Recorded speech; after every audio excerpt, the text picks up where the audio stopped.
using sound to see.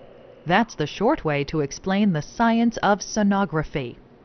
Diagnostic medical sonographers use special equipment to direct safe, high-frequency sound waves towards a particular part of the body.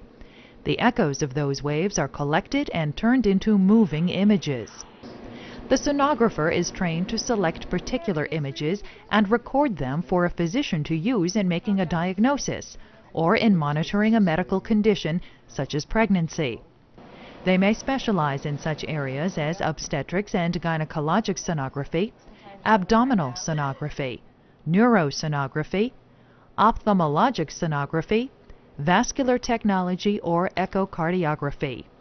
Training for this career is available at many 2- and 4-year colleges. Certification exams are available from the American Registry of Diagnostic Medical Sonographers.